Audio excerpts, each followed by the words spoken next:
I'd like to have an argument, please. Certainly, sir. Have you been here before? No, this is my first time. I see. Do you want to have the full argument, or were you thinking of taking a course? Well, what would be the cost? Well, yes, it's £1 for a 5-minute argument, but only £8 for a course of 10. Well, I think it's probably best if I start with the one and see how it goes from there, okay? Fine. I'll see who's free at the moment. Mr. Dubake is free, but he's a little bit conciliatory. Yes, sir. Try Mr. Barnard, room 12. Thank you.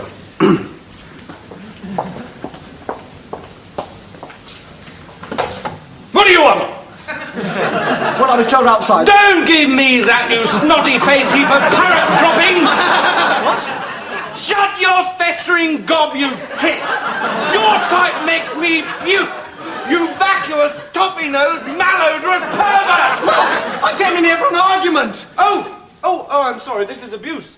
Oh, I see. Well, that explains it. Yes. Oh, no, you want 12A next door. I see. Yeah. Sorry. Not at all. No, that's all right. Stupid git.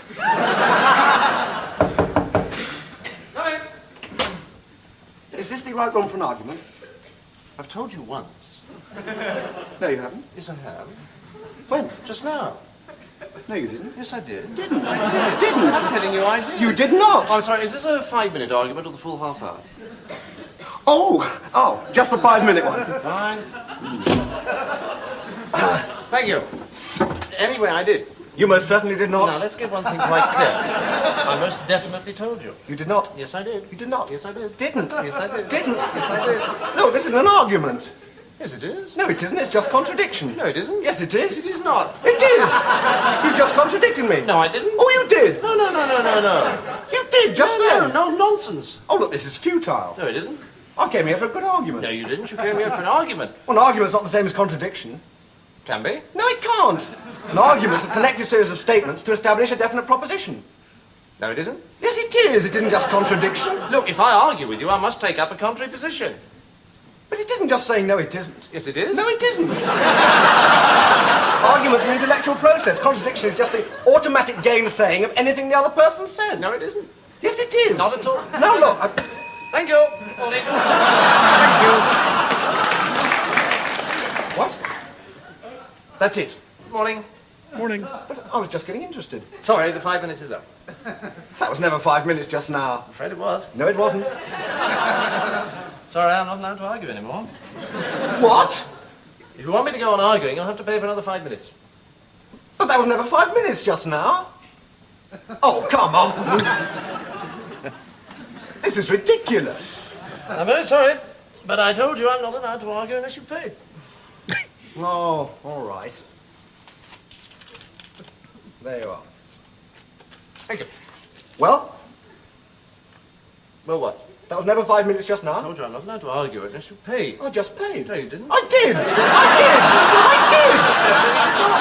Look, I don't want to argue about that. Well, I'm very sorry, but you didn't pay. Aha! Well, if I didn't pay, why are you arguing? Gotcha. There you have it. Is that?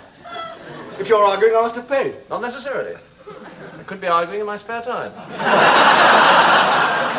I've had enough of this. No, you haven't. Oh, shut up.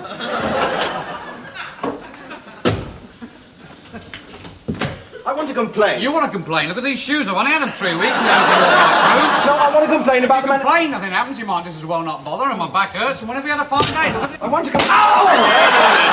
Hold your head like this and then go, wah! Try it again. Whoa! Better, but wah, wah! Hold your hands here. No! Now. Ah! That's it, good! Stop hitting me! What? Stop hitting me! Stop hitting you? Yes. Well, what did you come in here for? I came here to complain. Oh, I'm sorry, that's next door. It's being hit on the head lessons in here.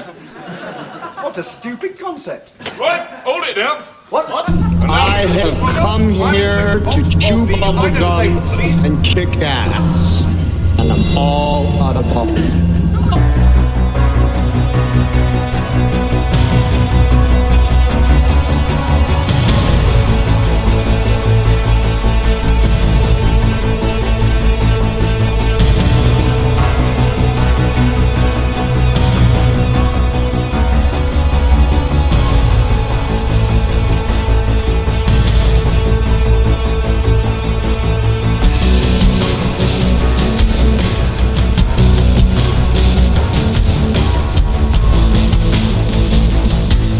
Ladies and gentlemen, boys and girls, children of all ages, I say to you, to the sides of your head, to your ossicles, verily, welcome to the bloviating Zeppelin's Berserk Bobcat Saloon. It is Tuesday. It is June 27th. It is the year of our Lord 2017. So, with that known, you can belly up to the bar. We've kept your seat, and it's great to see you back. Tonight, Fluffy is going to be a bartender. He pours with the best of them, and to my left, you're right, you can clearly see if you're watching YouTube, and you can, if you wish to watch this live, you can go to YouTube, go to the SHR Media YouTube channel. We have our own channel, and you can watch this live, or you're listening via Spreaker, or perhaps you're on shrmedia.com. In any event, you're listening. We got you for that. You know what? I don't think we water our drinks, just like we don't water our conversation. We can talk about politics, religion, crime, culture, economics, race, sex, science, law. We talk about it all here at the saloon. Nothing is sacred. The speech is free, but the booze is not. All we ask, it's very simple. One little thing. Flush the damn toilet. And because we still haven't fixed it, jiggle the damn handle. Don't forget to tip your waitress.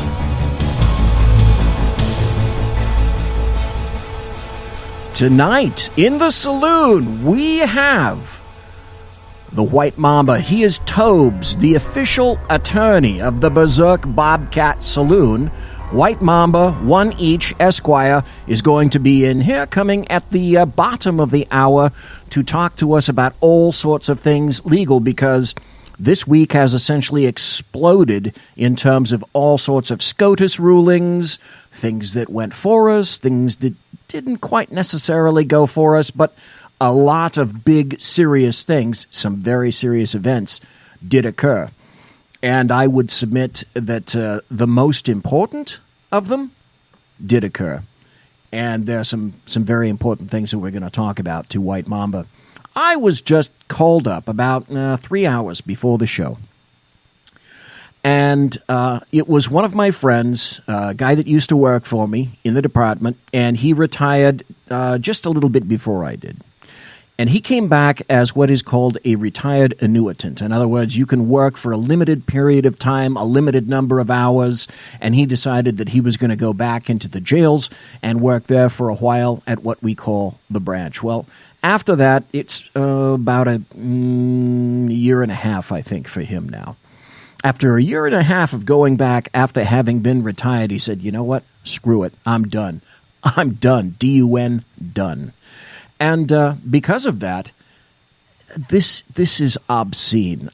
It makes me wonder, why the hell am I still in Fornicalia, behind enemy lines, in occupied Fornicalia, 3 miles, essentially, 2.5 miles from the belly of the beast, the Bill Mill in Sacramento, Fornicalia.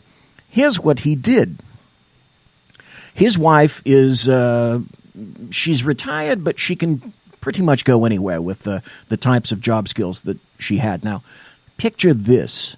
For those of you who have a think anything about Fornicalia, you know what a piece of crap state this is. Now, let me back up by saying that it's a beautiful state. To look at it, it's absolutely gorgeous. The coasts are gorgeous. The mountain ranges are absolutely fabulous. I live up at the 4,000-foot level, up Interstate 80, not far from a place called Blue Canyon, which gets all sorts of snow. I'm not quite in that level, but where I am is absolutely gorgeous. It's not the landscape that's terrible, that people can't deal with in Fornicalia. It's the damn leftists. It's the people. Well, obviously, he lives in Fornicalia as well. After coming back, after having been retired, he decided that he was going to do what I want to do, what I have wanted to do for quite some time. Is he went out with his wife, and they went all over the United States, but mostly around Idaho, South Dakota, North Dakota, Montana, Wyoming, like that. The bastard just bought a house just outside of Kalispell, Montana. Feature this. It's 3,400 square feet. I went on Zillow to go look at it. It looks like a mansion that you would see in Montana. He has an acre and a half. He's on the side of a hill. It's absolutely beautiful. Vaulted ceilings. Furniture that the owners are going to leave there because, as far as they're concerned, it's too much of a pain in the butt to move the furniture. $380,000. Now in Fornicalia, $380,000, if you're lucky, would get you about a 1,200 square foot house in the middle of Ghetto Central, where you hear boom, boom, boom all night long. The helicopters are flying over like crazy, and you hear gunshots in the middle of the night, and you hear lots of sirens, and you can even, if you have the windows open, you can even count the cop cars that are in pursuit. Oh, hey, there's one. Oh, there's the suspect car. You can hear the tires screeching. Then you hear the follow-up siren of there's one cop car. Oh, there's two cop cars. Hey, I hear a third. There's three cop cars. He's leaving that crap. That's what I listen to every night at my wife's house in Ghetto Central. So this bastard who worked for me decided that he's going to leave California. He's going to this gorgeous house. I looked it up. I looked at the outside. I looked at the inside. It's absolutely gorgeous. So literally, like the Frank Zappa song, he's moving to Montana. He's moving to Montana soon. Gonna be a dental floss tycoon. That's just for you Frank Zappa aficionados, of which the likes probably not going to be too many of you in here. Like I said, we're going to have White Mamba in here at the bottom of the hour. Let's take a peek at chat. Ooh, we have a fair number of people in chat already. We have Mary Brockman, and she's sitting at her chair in the saloon. She can tell. They kept it open for her because it says Mary Brockman on the back of the chair. That's how you can tell, because she's a very kind individual. So Mary Brockman's in chat. Bigfoot is in chat. We have Mike in chat. We have Dave Milner, the unpleasant blind guy who isn't. And again, it's not like I'm saying he's not blind. I'm just saying he is not unpleasant. He's actually quite pleasant. But again, as I customarily say, don't tell him I told him that, or I said that about him. It doesn't go real well. This particular week, it's as if just like normal. Did anything happen this week? Well, I submit that basically everything happened this week. Now, some of these things I'm going to hold off because I want to discuss them with White Mamba, one each, the official attorney of the Berserk Bobcat Saloon. But some other rather embarrassing stuff occurred, and it occurred on behalf of my favorite people that we enjoy making fun of, poking, prodding, etc., because they are self-destructing before our eyes. And in terms of Schadenfreude, which is a perfect German word for me, look it up. You'll see what it is. When I saw all of this buttery goodness going on, my sense of Schadenfreude shot up to a 9 or a 10 because I thought it was absolutely wonderful. CNN is self-destructing before our very eyes. Here's an article. It says, CNN Russia story debacle came at the worst possible time for the network. And you imagine my chagrin to hear that. I clutched my... I moved the fainting couch close so that if I swooned and fell, at least I'd have something to fall onto. This is grand. This is absolutely grand. And then that was just a little bit earlier from an incident that occurred over the weekend. And then Project Veritas, James O'Keefe, said yesterday that something today was going to be occurring. And it's absolutely glorious, so we're going to go over that too. Lex Harris, CNN's investigative editor, traveled to a journalism conference in Phoenix last week. In hindsight, his timing was terrible.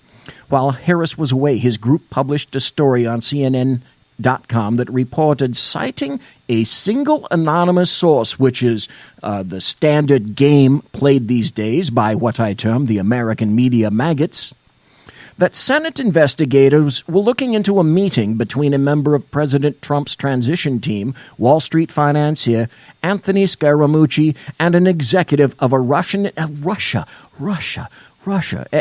executive of a Russian investment fund before Trump took office. The story seemed to advance the narrative of ties between Trump campaign officials and people close to the Russian President Vladimir Putin. They can't not go with this. One problem. When challenged on the particulars of the story, CNN acknowledged that it couldn't stand by the story. It retracted the story, and it apologized to Scaramucci on Saturday. On Monday, Harris and the editor and reporter of the piece, Eric Lichtblau and Thomas Frank, resigned from CNN. CNN 0, the public 3.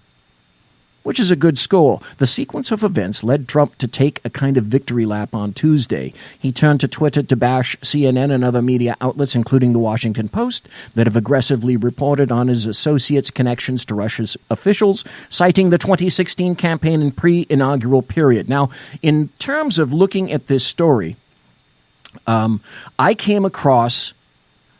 I'm on Twitter. I'm on Twitter at BZEP, and I have my own blog at bloviatingzeppelin.net. I'm actually on Facebook. I'm trying to get a hold of Facebook. But I found this on Twitter, and I thought it was perfect. From a guy named Steve Hirsch. List of things more trusted than CNN. Number 1, breast milk from Bruce Jenner. Number 2, unprotected sex with Madonna. Number 3, having a drink with Bill Cosby. That's perfect. That's perfect. That's a perfect expression of where CNN is now. It's almost 20 minutes after the hour. This is going to take about 8 minutes, but I'm...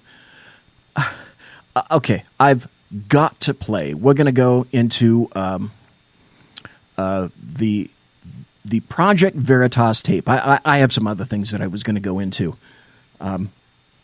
Project Veritas, James O'Keefe, they're the people that went undercover and with the abortion clinics, and they revealed all of that information, and they were actually prosecuted. Kamala Harris, who was the Attorney General in Fornicalia, decided that it was a good thing to shoot the messenger in terms of Project Veritas. Well, James O'Keefe is back with Project Veritas, and I want you to listen to this because he reveals what we already knew about CNN. This is wonderful.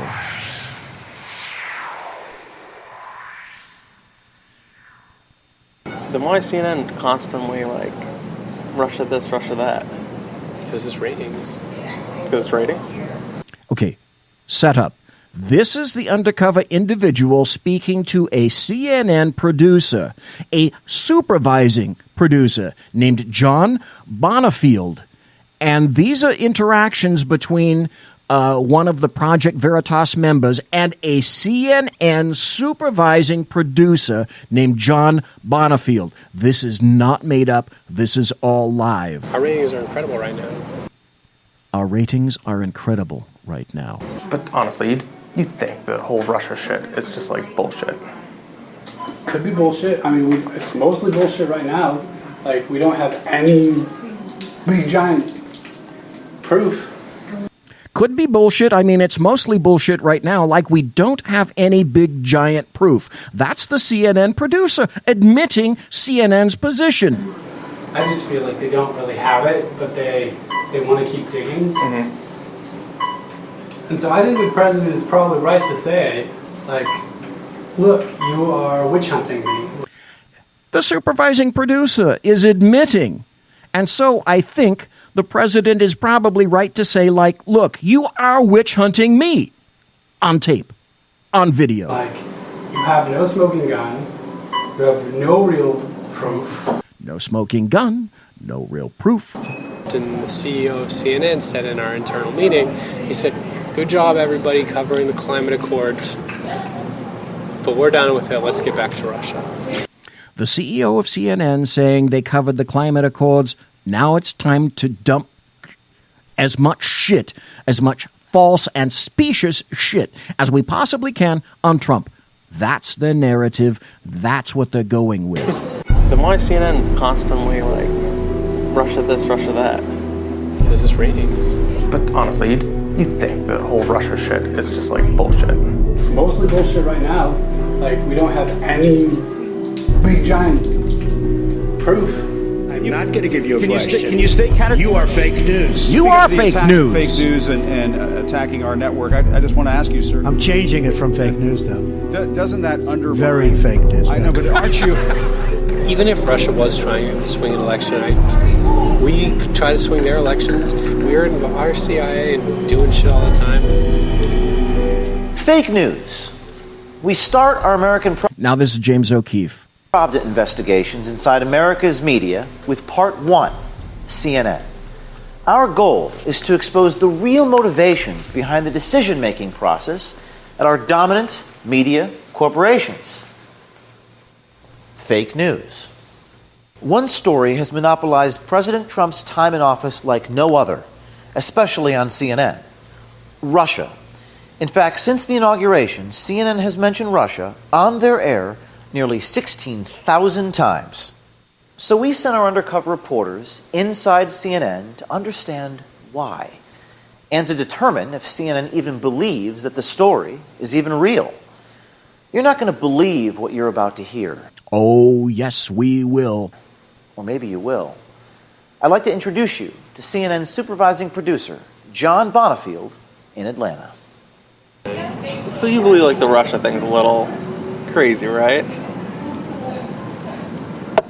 Even if Russia was trying to swing an election, we try to swing their elections. We're in our CIA and doing shit all the time. Like, we're out there trying to manipulate governments. Like, you win. Certainly, just like Barack Hussein Obama tried to influence the Israeli election so that Benjamin Netanyahu, whom Obama did not care for in the slightest because he didn't care for Israel, Obama spent money in order to attempt to overthrow and turn over the election for Benjamin Netanyahu.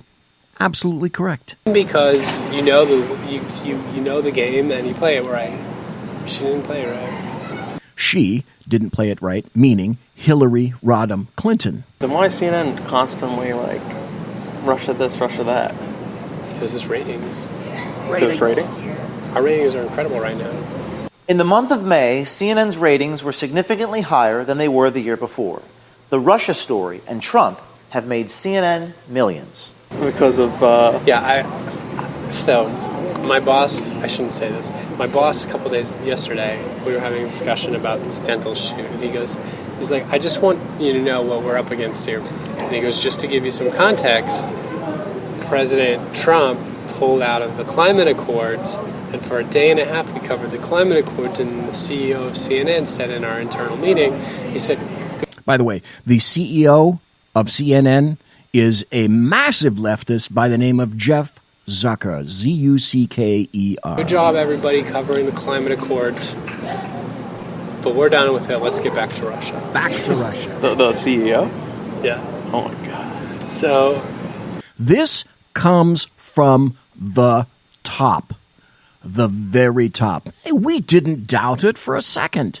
And CNN attempts to tell us from its own high horse that it's just unbiased news. So even the climate accords, it was like, okay, a day or so, but we're moving back to Russia.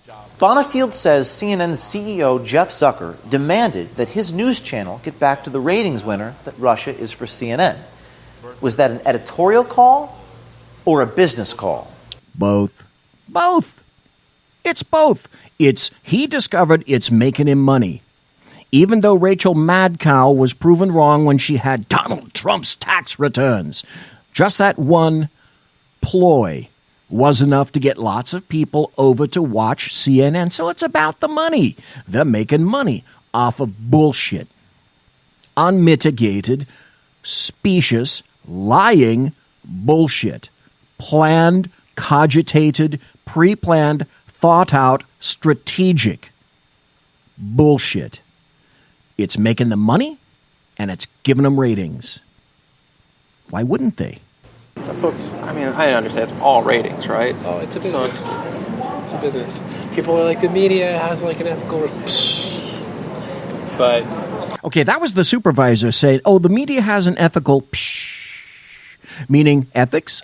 What the fuck are those? All the nice, cutesy little ethics that used to get talked about in journalism school, you're just like, that's adorable. He quantifies ethics as adorable, then says, this is a business. Adorable. Yeah, this is a business. Especially cable news, you know. Cable news isn't the New York Times, and it's not even like NBC News. I mean, NBC News still gets 20 million viewers a night. Cable news is getting 1 million. So, like they gotta do what they gotta do to make their money. They gotta do what they gotta do to make their money. Truthful or not, ethical or not, proper or not, immaterial. I think. And so I love the news business, but I find it so I'm fascinating. very cynical about it. At the same time, so are most of my colleagues. Imagine that. But still, they take the check, they cash it, and they go to bed at night. And then the next day, wake up, repeat, rinse. Yeah, it's like I'm not alone. Bonifield has worked for CNN as a journalist and producer for nearly 15 years.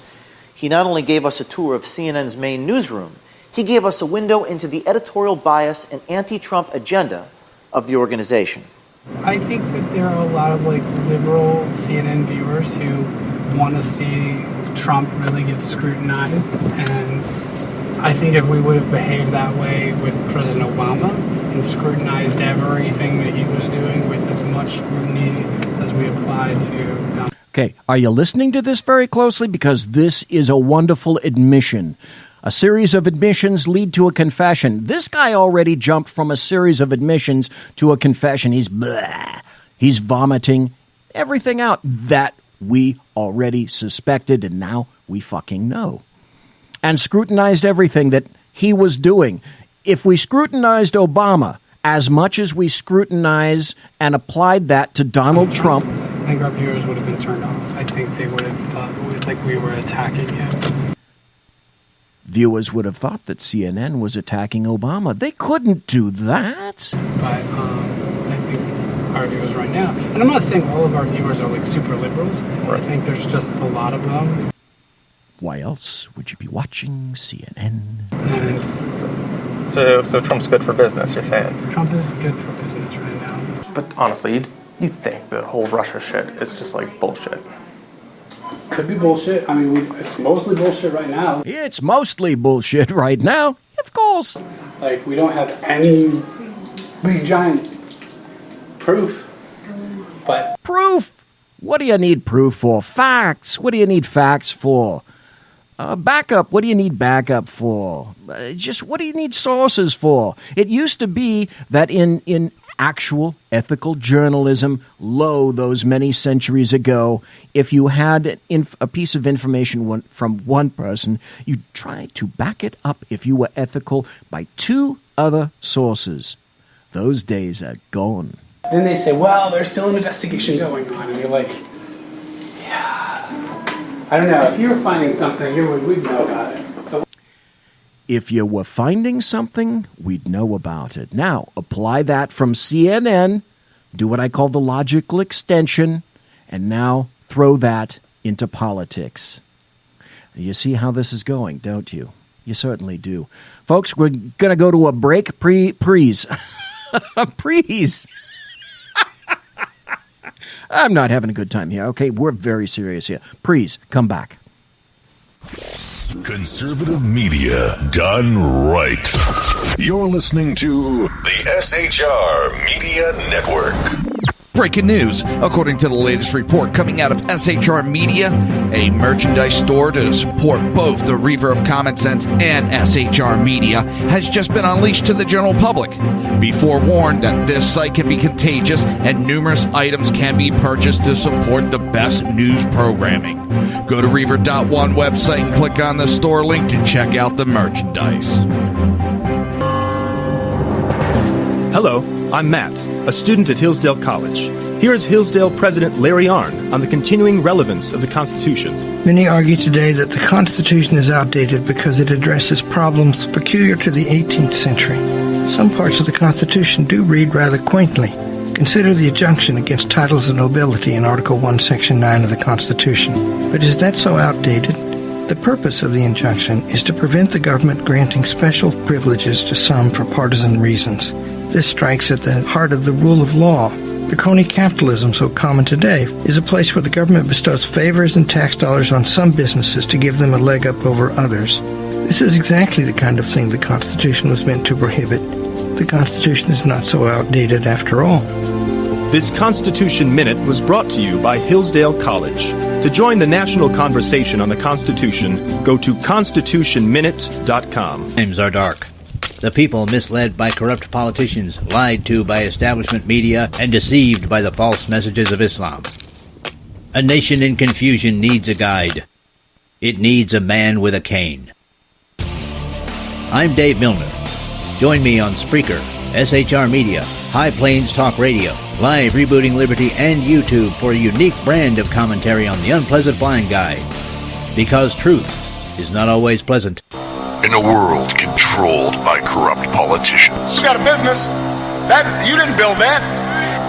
a team of ordinary men emerge from the ashes to give voice to the voiceless and hope to the hopeless.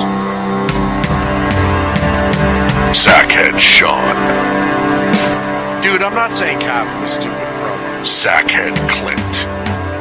All good friends of ours usually show up drunk. Also starring Sacco as the producer. I'm a little bit drunk, 'cause I'm drinking. They are the Sackheads Radio Show. Every Wednesday at 8 p.m. Pacific on SHRmedia.com.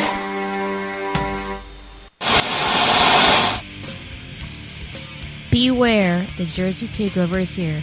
Every Monday through Friday, 11 a.m. to 1 p.m. Eastern Standard Time. You can catch the Reaver of Common Sense show, hosted by Jersey Joe, right here on SHRmedia.com and HighPlainsDailyNews.com. Only Jersey can deliver hell like no one else, so consider this your fair warning.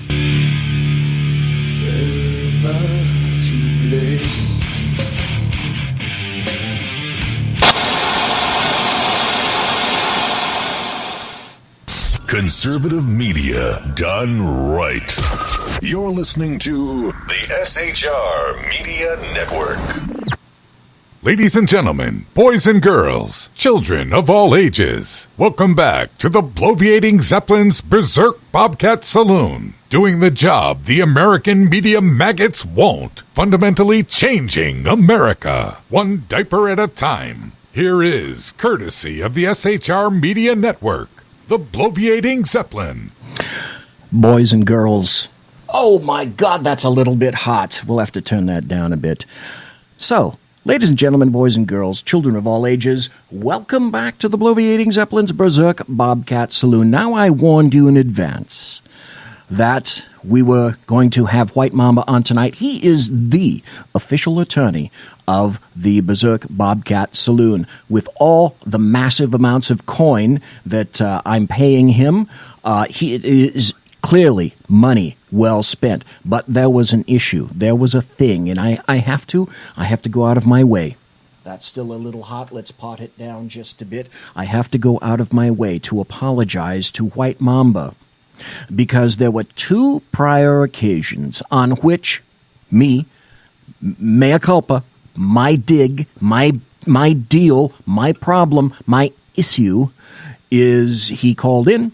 We were having terrible issues with the phones, and with one button last week, Sackhead Sean was able to show me, and I am actually trainable, and I'm crossing my fingers and my eyes and my teeth and my toes and my phalanges. I think it's going to work. I think the phone thing is really going to work. So the big question is bated breath, herring, mackerel, not sure which. Bated breath, White Mamba, are you there, sir? Testing, 1, 2, 3, testing. Can you hear me, SHR? Yes, I can. Okay, am I coming in loud and clear? I don't know about loud and clear. The one particular button that I had to press. Okay, the mute button. No, I unpressed things. Now I'm coming in really good.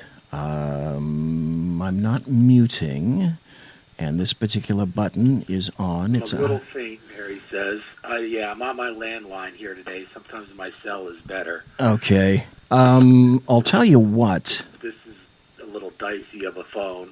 Okay. Alrighty. Let me go into chat and see, because I called. All right, yeah, there it is. Low, yeah. Dave's saying here. Yep, I see it. I see it there. Now, the funny thing is that I have it adjusted in terms of what I was supposed to adjust. The little button. Let's see if I turn that off. How about now? When you say anything, can we hear you? Can you hear me now, folks? Am I a little bit better? I'm speaking a little bit louder. Oh, Dave's boy. saying I'm about a 25. You're about 100, so that's pretty... Yeah. This is really, really... it's the curse of the Mamba. It must be the curse of the Mamba, because I did the exact same thing with Tammy Jackson last Thursday. Yeah. She called in. Things were absolutely fine. Okay, tell you what. Could you do me a favor? And could you try on the cell phone, and we'll see. I think so. We'll see how that goes. All right, and let's try that. Let's try that, sir. Here. All right. Thank you. Sure. Oh boy. Technical stuff. Don't you love technical stuff? The funny thing is, I'm hearing myself really, really well. And I'm not hearing White Mamba quite as well. Okay, so I've got that button clicked. And we're going to look at this. Let's turn this up just a bit. This is what is known as a killer in radio. If you're going through Skype, Mark, be sure you're not allowing Skype to equalize. You know what? If I knew what... Okay. Let's try this. Let's try this again. How does it sound now? Oh. Better? Oh, that's 110% better. Now I'm a little... Okay. Good. Oh, that's so much better, it's not even funny. And I'm not laughing. Whatever the heck it was is done. Fabulous. I think it was my landline this time. Last time we blamed it on my cell phone, but I think it was the adjustment. This time I think this phone that I have in the room is just more or less a ringer. We let it ring through the answering machine, so it's real crunchy. That's what we call it in the phone business. It's real. Yes. It's just sort of a throwaway phone that stays plugged in. So, as Dave Milner says, anyway, we have snakeage. We actually have snakeage. Yeah, I saw that. Well, just a quick update if you haven't seen it in chat. The Florida Gators won their first national title in baseball tonight against LSU. They finished the series 2-0. It's a 3-game final series against LSU. For those keeping score at home.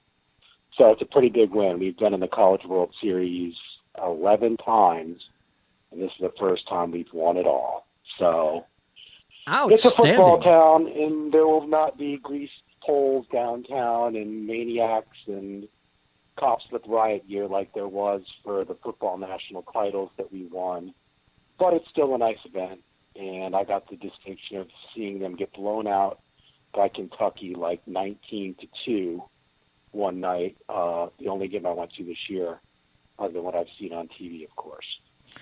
So, congratulations to them for anybody out there listening. So anybody that's a Florida fan, baseball. There you go. Woo, baseball.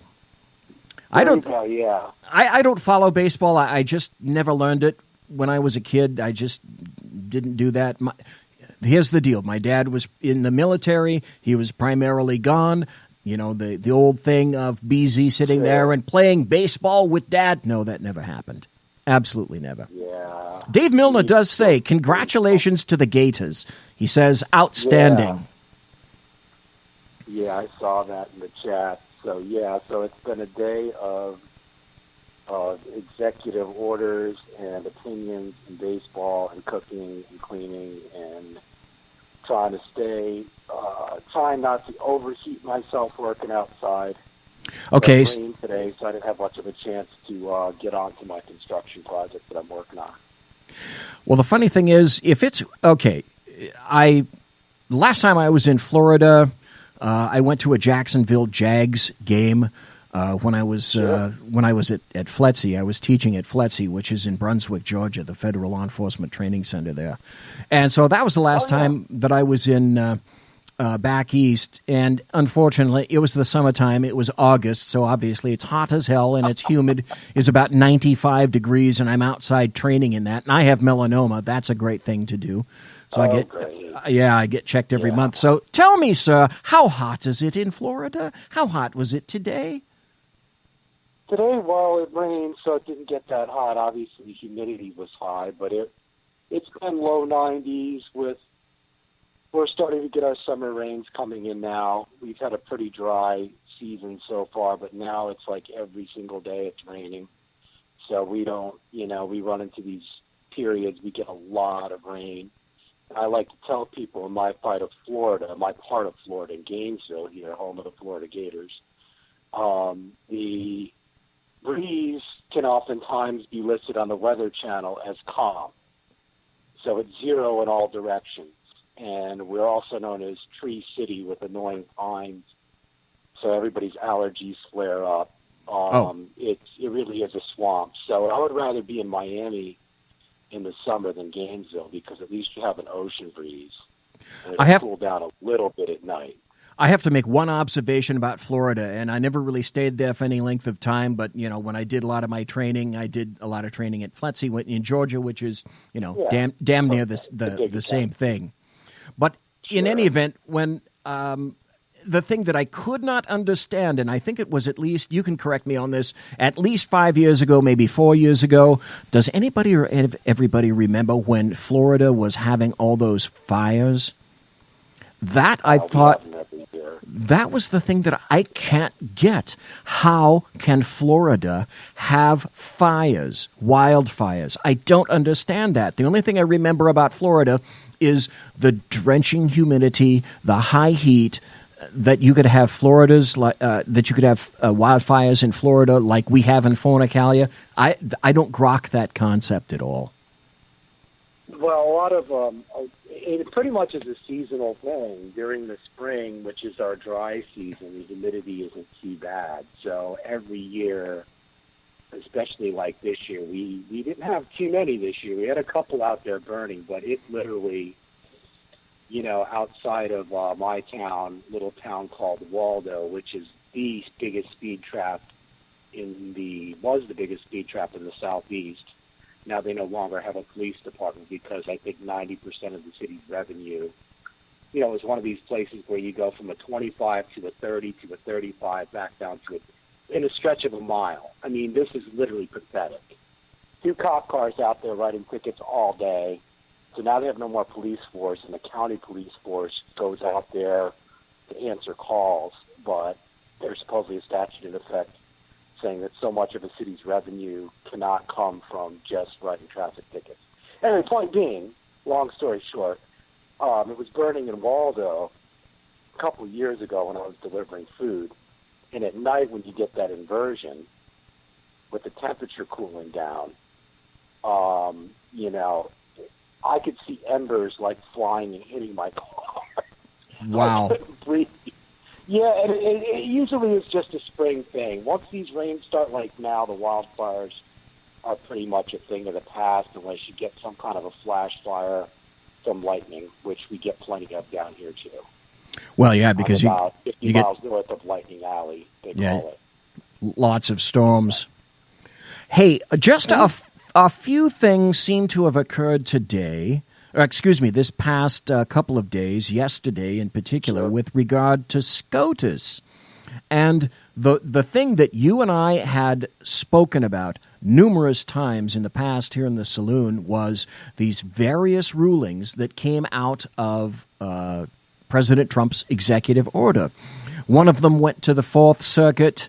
There was a ruling from a judge in Washington. There was a ruling from a judge in Hawaii. It popped over to the Fourth. It popped over to the Ninth. And now it went up to the Supreme Court. And I think there's a very important distinction to be made here because a lot of people think that Trump won and that's it. That's not it at all. So can you tell us what actually did occur with regard to the Supreme Court and their opinion regarding Trump's travel ban, so to speak?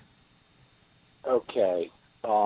Like I mentioned to you before on Twitter, I spent quite a bit of time reading this case today. It was like a little law school flashback, getting into some of the nitty-gritty on it. So essentially what this case was that it was a petition for certiorari, which means, we want you to hear the case, and it was also a motion to stay on the executive order. Okay.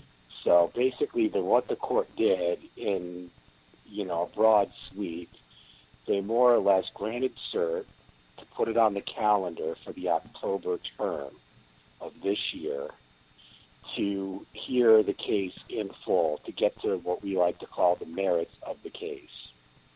They also asked the court for relief as to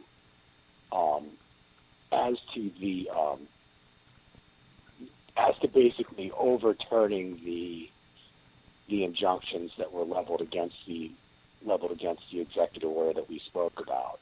Okay. And they did uphold the executive order, if you will, or reversed or granted a stay against the injunctions. But it wasn't a complete validation of the executive order, every last piece of it. No, that's true. That's true. There was an exemption. But it does say something about the way the court is leaning on this. I think when I read your article, shameless plug on bloviatingzeppelin.net, correct? Yes. Thank you very much. WordPress. Yeah, thank you very much. For 20 years, and these articles are great. But, the two things that you pointed out, that one, they more or less didn't get into this campaign language stuff. And they even more or less said that, they intimated that it was kind of ridiculous.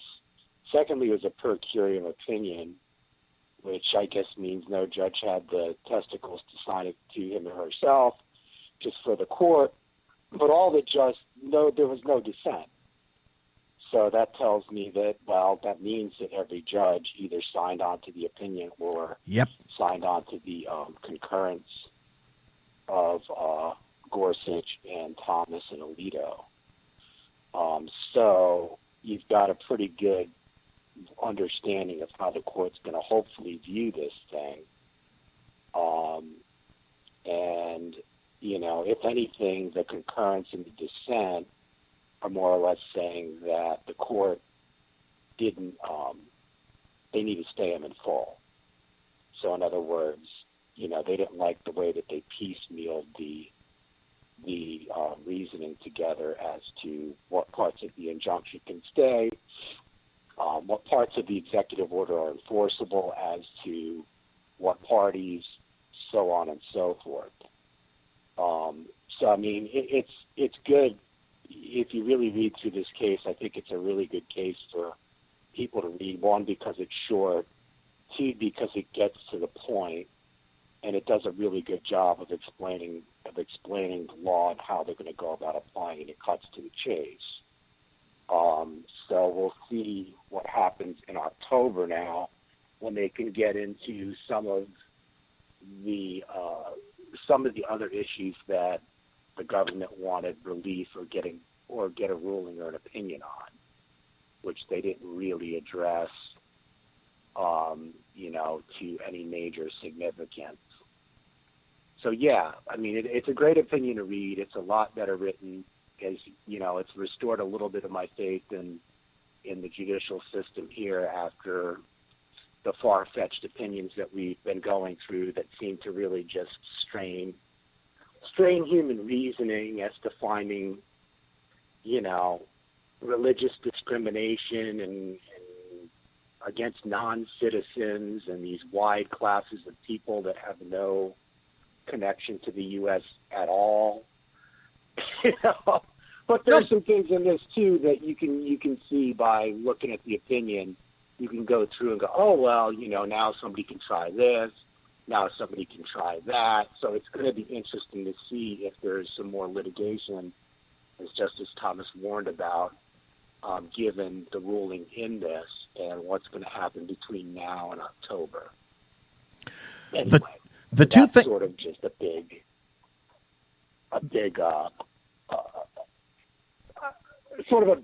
wide brush view of it, if that makes any sense to anybody.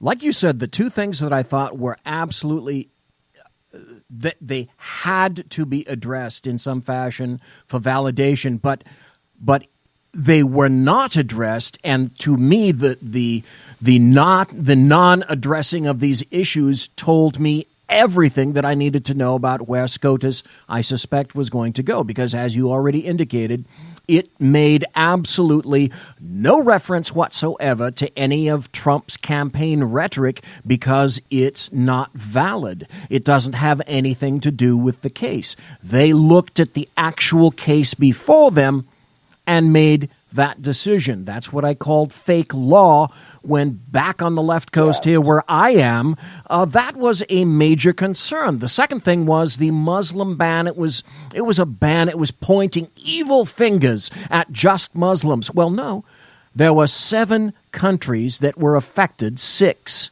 If I'm not mistaken now, they dropped 1, when in fact I think they should be addressing and adding another one, which is Saudi Arabia. That's just my particular opinion on it as well. But because it was not a Muslim ban. There are 50 nations all across the globe that are Muslim. The most massive number of Muslims are in Indonesia, not in the Middle East, but it's how Islam is practiced.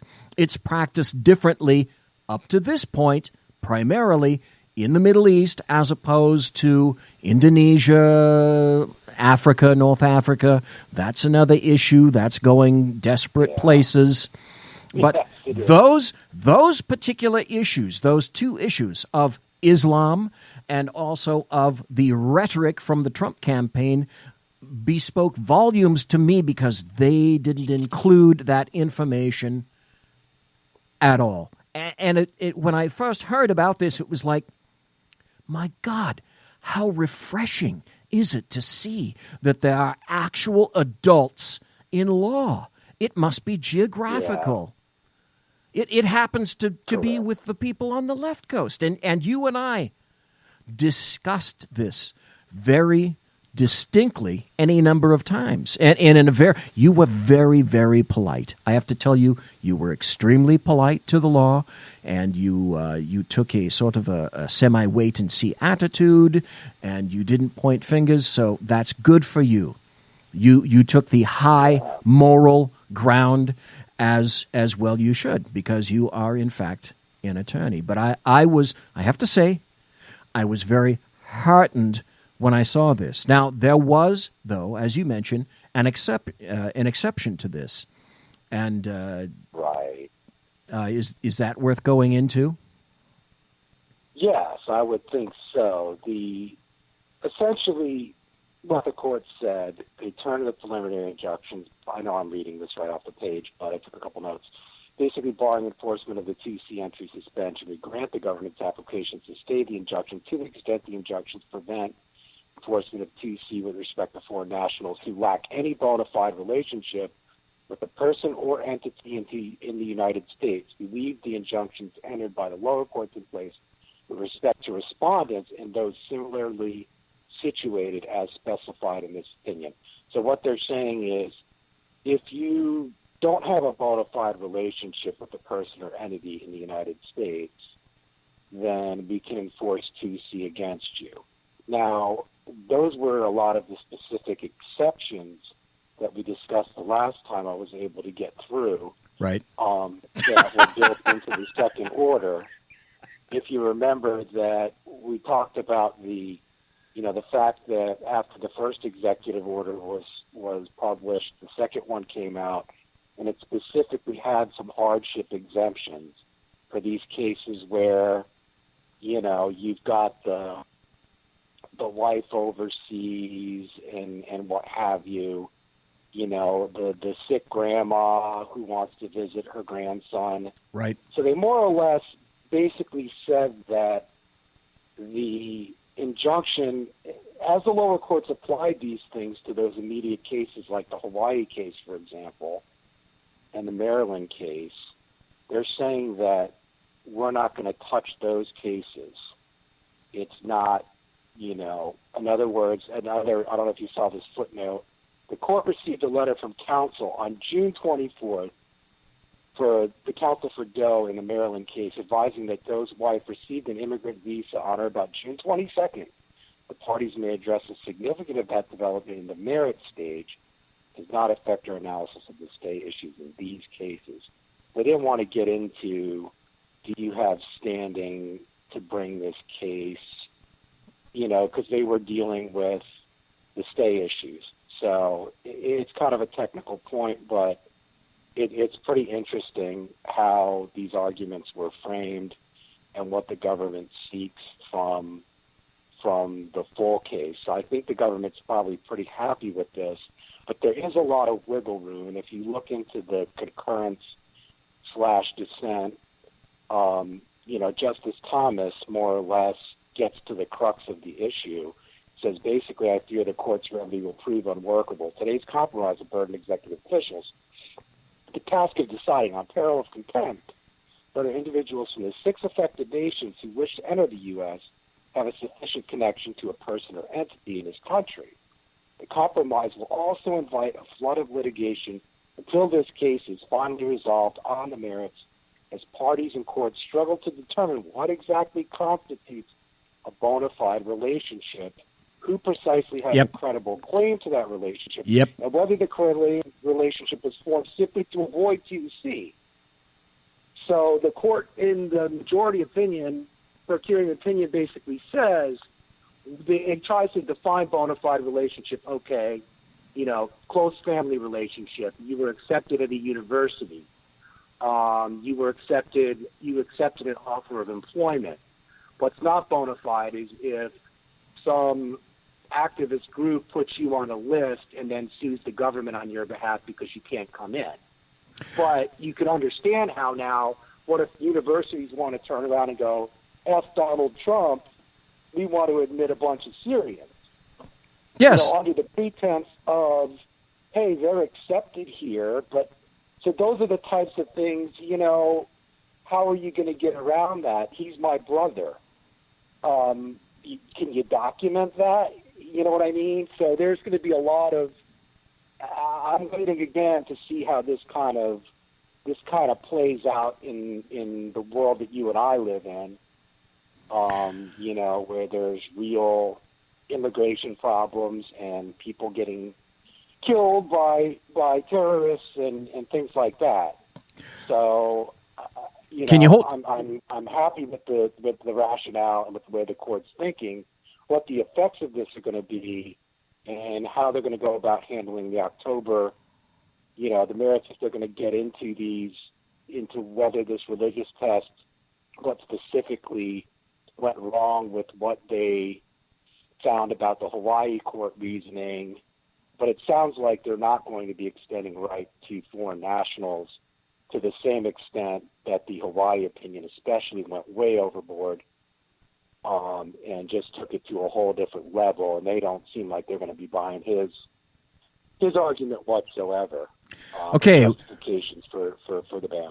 White Mamba, can you hold on just for a second? We're going to go to a break. Sure. Folks, we're speaking to the White Mamba. He is the official attorney of the Berserk Bobcat Saloon. We're going to take a break, and we will be right back with the White Mamba and his opinions and thoughts about SCOTUS and all the important things that did occur this week. Please return. Conservative media done right. You're listening to the SHR Media Network. Hey, it's Sean from the Sackheads radio show, also one of the owners here at the SHR Media Network. Are you opinionated? Have you ever wanted to do your own show? Have you ever heard somebody like the Sackheads and go, yeah, I could probably do that better? Well, now's your chance. Send me a 5-minute clip at sackheadsradio@gmail.com, and maybe you can be part of the SHR broadcasting team. sackheadsradio@gmail.com. Times are dark. The people are misled by corrupt politicians, lied to by establishment media, and deceived by the false messages of Islam. A nation looking for direction needs a guide. It needs a man with a cane. I'm Dave Milner. Join me on Spreaker, SHR Media, Pundit Press Radio, and YouTube through the SHR Media page for a different kind of commentary on the unpleasant blind guy. Because the truth is not always pleasant. In a world controlled by corrupt politicians, You got a business. That you didn't build that. a team of ordinary men emerge from the ashes to give voice to the voiceless and hope to the hopeless. Sackhead Sean. Dude, I'm not saying calf for the stupid pro. Sackhead Clint. All good friends of ours usually show up drunk. Also starring Sacco as the producer. I'm a little bit drunk, cause I'm drinking. They are the Sackheads Radio Show. Every Wednesday at 8 p.m. Pacific on SHRmedia.com. The bloviating Zeppelin. He's big-footed enough radio shows to last a lifetime, courtesy of Sean, Clint, Ken, and Jersey Joe. Now it's time for him to waddle on his own 2 feet via the glorious SHR Media. Gird thy loins for the bloviating Zeppelin's Berserk Bobcat Saloon. Coming soon to ossicles near you. Excelsior. Conservative media done right. You're listening to the SHR Media Network.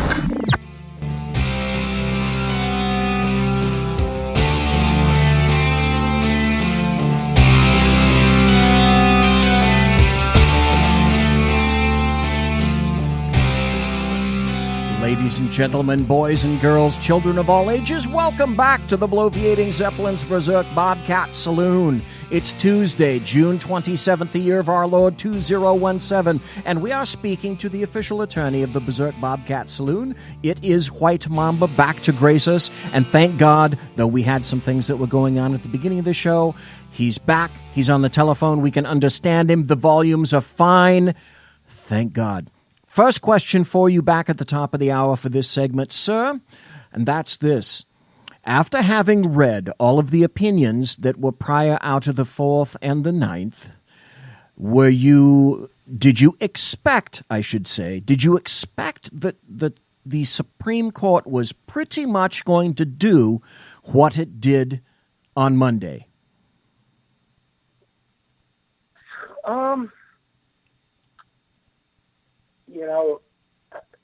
I think I'm beyond trying to expect anything from anybody in a case like this. I really don't know. initially, when we first discussed this case months ago now, dealing with Judge Robart, I just thought that even the appellate courts would say this is BS, that they would not even find standing, that they would give the president the deference he needs, and that would kind of be the end of it. Then we got into these other cases, and the Ninth Circuit doing what they do, and I believe the Fourth Circuit doing what they did.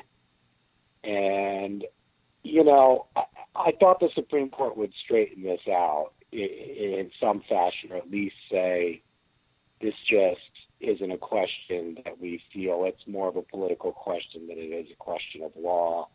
But now that we're into it, I think they're on the right track. But again, it's another one of these cautiously optimistic. I'm very interested in seeing what comes out in October and how, if there's more litigation before this that tries to, use some of these exceptions and push the limits of those to kind of test, what we're going to consider to be a connection to the United States.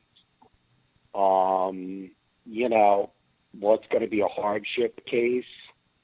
They also ruled in this case that immigrants is not a firm cap, that if people meet hardship exemptions or have these connections, then they can exceed the cap of the 50,000.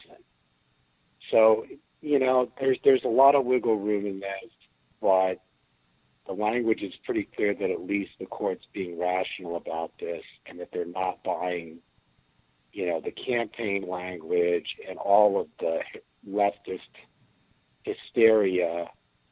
But you got to remember, we're dealing with, like you said, safety pins and diaper manufacturers are working overtime. Yep. And you got to think that for us to look at this and say, well, this makes some sense here, there's going to be a bunch of people out there spinning this thing, and there's going to be a bunch of people crying about their hardships, and there's going to be a bunch of people trying to make names for themselves by bringing these cases up. And, we'll see who can sneak in and get one past the goalie, as they say. And maybe we'll have, a flood of litigation on this, like Justice Thomas says. Whether that's going to be something that the court can kind of address in October inadvertently by, even if those cases don't make it to that they come out with a clear ruling about these types of things and maybe get into some of the exceptions. And, the lower courts are going to have to deal with that somehow, or it could be another set of cases that wind up coming up to the Supreme Court. So this may, this is my opinion, maybe it's halfway through the game here. Maybe Congress will step in and do something like I suggested. But it doesn't look like they're buying the Donald Trump, violated immigration law argument that they came up with. That's another point that they made. They're just not going to go. It doesn't sound like they're going to go for these real speculative and drummed up emotional kind of arguments. But we'll see, what the lower courts do too. I mean, there's a whole bunch of districts out there and a whole bunch of appellate courts that, can churn these cases out indefinitely, and there's enough public interest groups and immigration reform groups that want to bring everybody in that are fueled and have some money behind them, and they'll litigate just about anything that they can litigate and get a ruling on. So, we'll see how it goes. There were three issues that I should like to address before you leave. Two of them have to do with opinions, and one of them, well, I'll tell you what, let's just start with this one first. I had heard, and I made no bones about this, I'd been saying it since actually December, but January is when I actually started to write about it, is I had heard way back when that there was going to be a second SCOTUS opening coming sometime in the summer. Now, the newest rumor that occurred recently is that it might be Anthony Kennedy. So that may give President Trump two vacancies in which to fill. So my questions, I think, to you are, number one, does that seem reasonable to you? And number two, what kinds of issues or problems do you see with a second opening for a nomination to fill another SCOTUS vacancy? One, I read up a little bit on the Justice Kennedy situation, and he has quite a bit of ties to Sacramento, by the way. I should send you this article I read. Really? I didn't know. Yes. Yeah, he taught at a law school out there, and his mentor. Anyway, it's a whole thing about his evolution on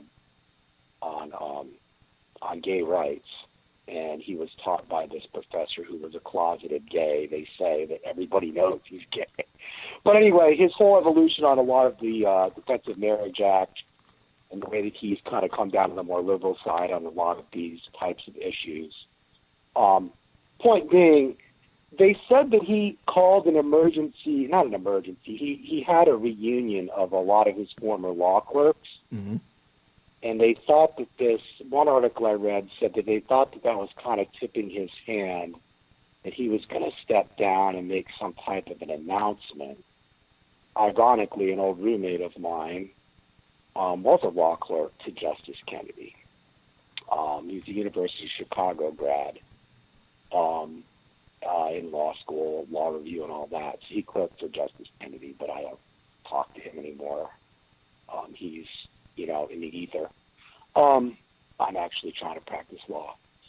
Anyway, point being, I shouldn't take that kind of a rip on him. He's actually a pretty good guy, but once you get funneled into that Ivy League, there's lawyers and then there's God. Yes. So he's sort of in the God status already, so there's not too much that I could come up with, without him having a superior view of it, about anything. Right. I mean, we could talk about fishing, so he'll have some way to one-up me on that. Well, point being, not to bag on the guy. He'd make a fantastic Supreme Court judge himself, but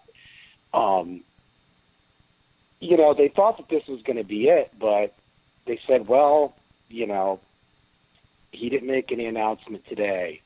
I'm starting to think, he might hang on, because it seems like the court right now is really, they got some juicy material now. And if anything, sorry to say it, but almost without exception, the ego that some of these people have, you got to think he's going to probably want to hang around for some of these juicier cases that are coming up about abortions and, religious rights, the case about the school with the used tire pavement. Right. That you've probably heard of. I Right. think that came out today too, or yesterday. And then you've got this. So I got to wonder if he's not going to hang around for a little bit longer, maybe another term or so. But I don't know. I mean, these, Supreme Court justices aren't really known for being all that, readable. They kind of take pride in sitting down and not applauding during the State of the Union addresses and things like that. They're supposed to live with a certain amount of decorum, and I understand that. But so I tend to think that Ginsburg and Kennedy will be gone before Trump's first term. But these people can hang on indefinitely into their 90s. A lot of them die off of the court, as we like to say. So, it just depends on how much you want to hold on to that position and what you think is important in life. And unless you get impeached or you're just completely berserk, no pun intended. None taken. Right. You could sit there and just about be on life support and, have your clerks pump out opinions. And if you like the lifestyle, it's the best job you can get as far as job security goes and as far as prestige goes in the legal field. So, I don't know. I don't know what to say. I don't know if you've heard anything that's more than a hard rumor about Justice Kennedy, or if you think it's something, there's always the health issues with people. Right. They speculated. Well, they don't even speculate about Ginsburg. She's falling asleep all the time and what have you. But, I've not heard anything, hard about her retiring. She sounds like she may die off the court, or who knows. So anyway, there were two people that was much of a thought about it. There were two people specifically in politics that were talking about it. One was Chuck Grassley and the other one was Ted Cruz. And the information I got was someone that's still connected in law enforcement back east. Okay. Statistically speaking, though, there are three individuals that I'm specifically eyeing, just like you mentioned. There's Ruth Bader Ginsburg. There's Anthony Kennedy. They're both in the 80s. Stephen Breyer is 78. So I'm thinking, like you say, depending upon their health, these are the people that I think will go. But I can't not see that at least one opening will occur. Okay, let's say if it doesn't occur in 2017, I kind of tend to think that it might. Then I'm thinking 2018. If 2018, I can quite logically see that if another justice goes, I could see perhaps another justice consider, well, if he or she went, perhaps it's time for me. I need to go fishing some more, etc. I still think that there could be total 3 vacancies that President Trump could potentially have for nominations during his term. Now, let me ask you another question. If he's on his second term, it could be more. Oh, yes. Oh, my gosh, yes. But let me ask you, we see what Neil Gorsuch has done already. I think he's livened up that particular bench. But what do you foresee? Let's say that there's another opening, and let's say that President Trump makes a good, rational, logical nomination, and it gets through. I'm not even going to talk about the politics of it. That's something entirely separate. But what would you see about the complexion of the court with 2 vacancies having been filled by Trump, and what would be the future for SCOTUS? Yeah, that's the thing. See, a lot of people, they talk about Gorsuch, which is great, and he's a fantastic justice and will be for a long time, God willing. Yes. But he's replacing Scalia.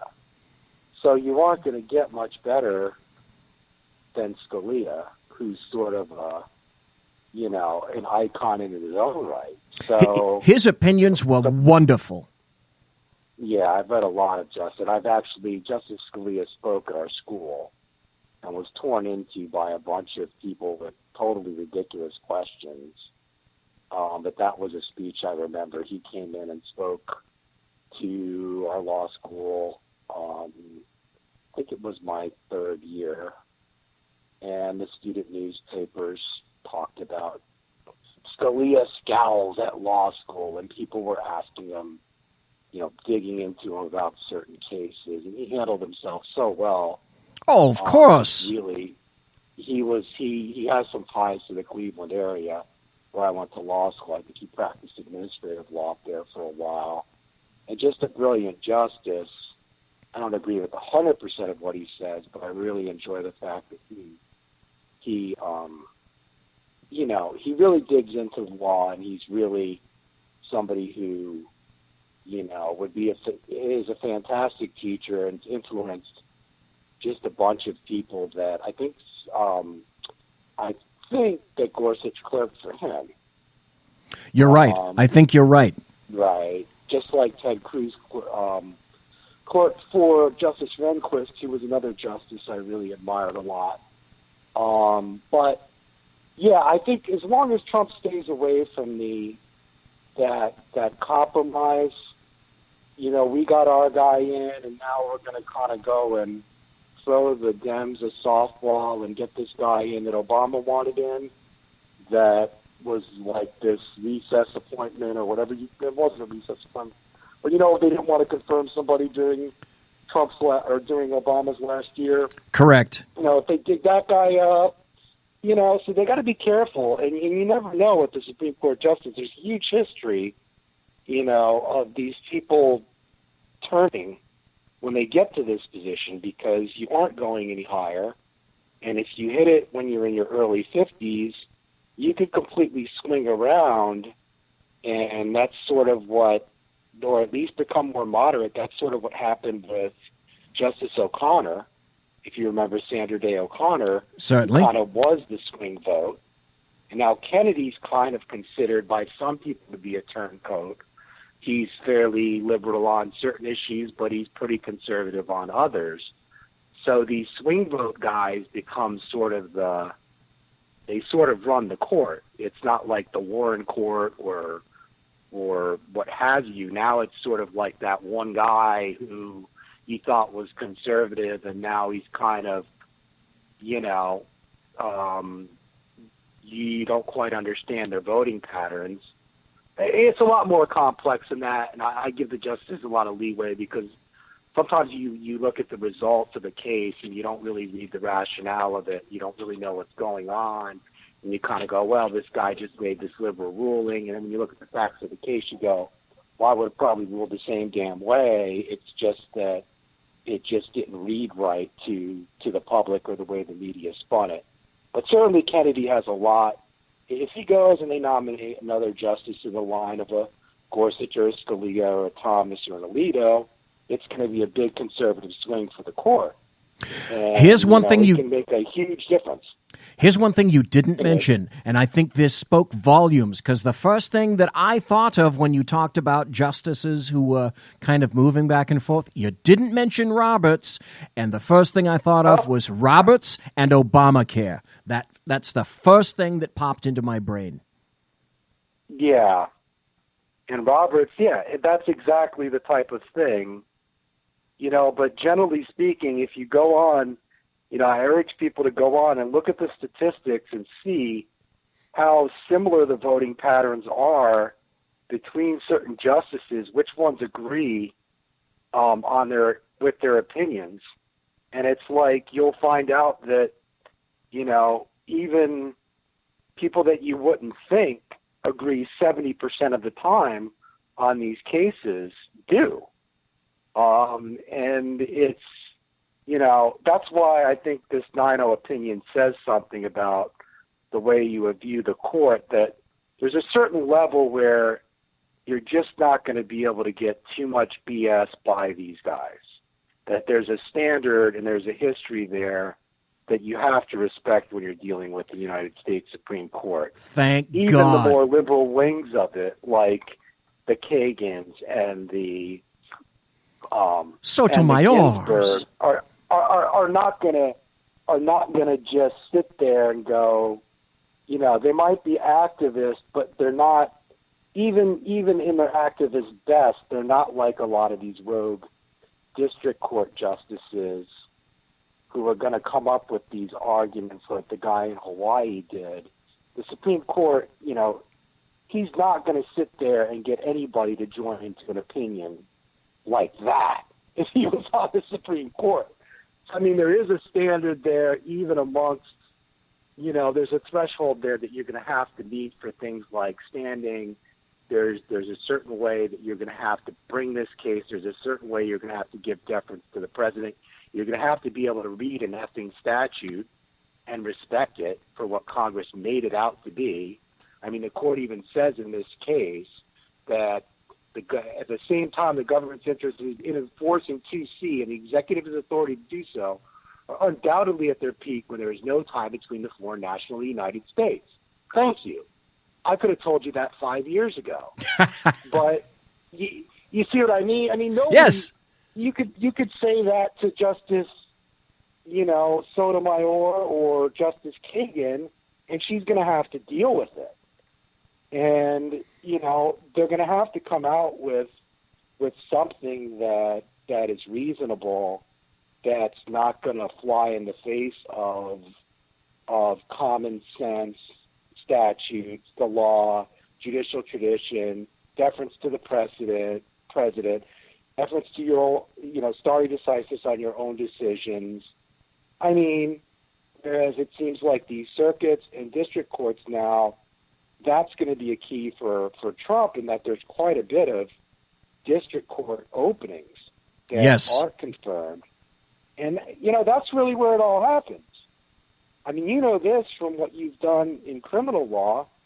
I had a guy who was one of my teachers as an undergrad, who was the assistant public defender here in my county, who did a lot of high-profile murder cases for people who couldn't afford, a private attorney. And he said, if you go ahead and you start waiving certain rights at trial and you think you're going to win them on appeal, he's like, when you waive them, they're gone forever, man. Good luck getting your appeal heard.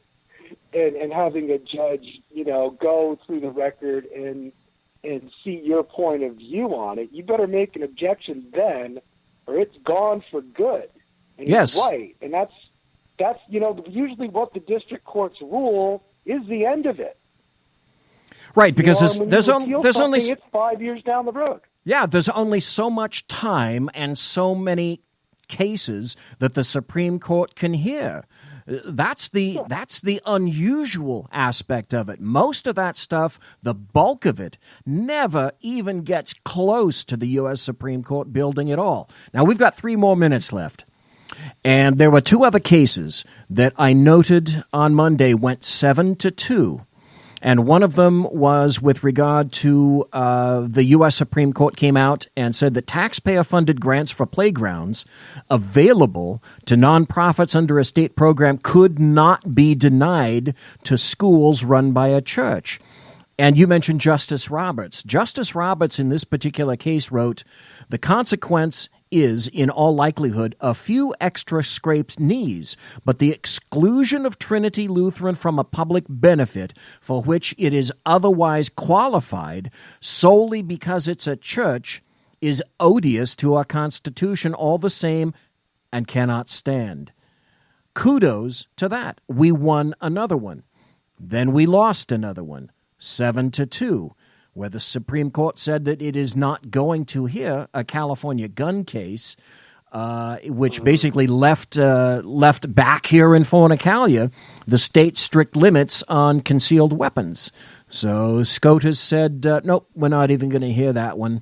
And the other one with religious liberty, that did happen to go our way. So it's win and lose, but I think there's The clouds are parting and the horizon is getting brighter. What do you say, sir? Yeah, I'm cautiously optimistic. I love that expression because that's really all you can be. I mean, you think of where we were back in November, bracing ourselves for the worst and hoping for the best with, imagine if Hillary was in office. Imagine the wheels coming off. I mean, I'm grateful that. Oh my God! Yes. Yeah, I mean, we were thinking it was almost the end of the world here, or the end of this country as we knew it. We'd have a flood of immigrants coming in. We'd have institutionalized feminism. We'd have, we'd probably all be wearing, headdresses as men. Who the hell knows? But yeah, whatever this true. lady was, we'd probably be at war with Russia if that ever goes away. I mean, so I'm grateful for the little things, but it's like you say, it's like an athlete, never be satisfied, be grateful. Be able to kind of say, okay, we've got a ways to go.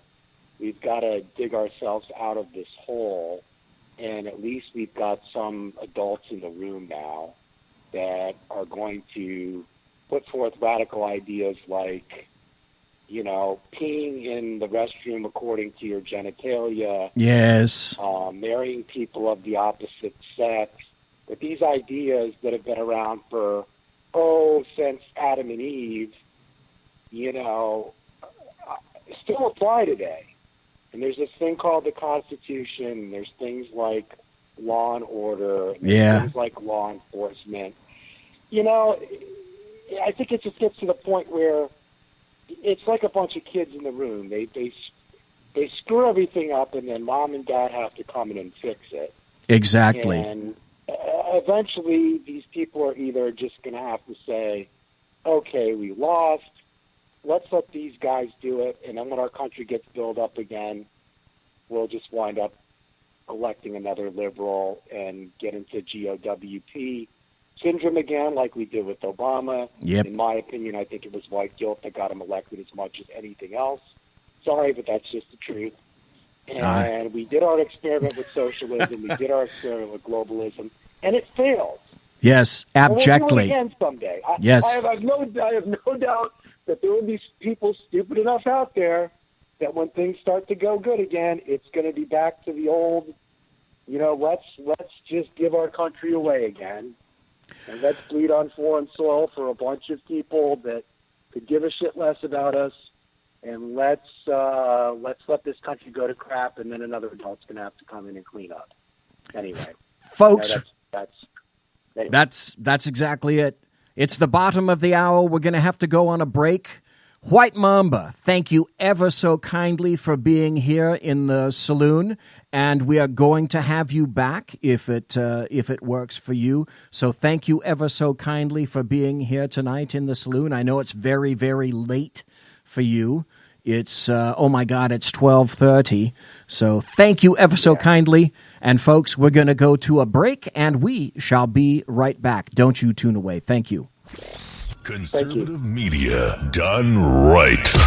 You're listening to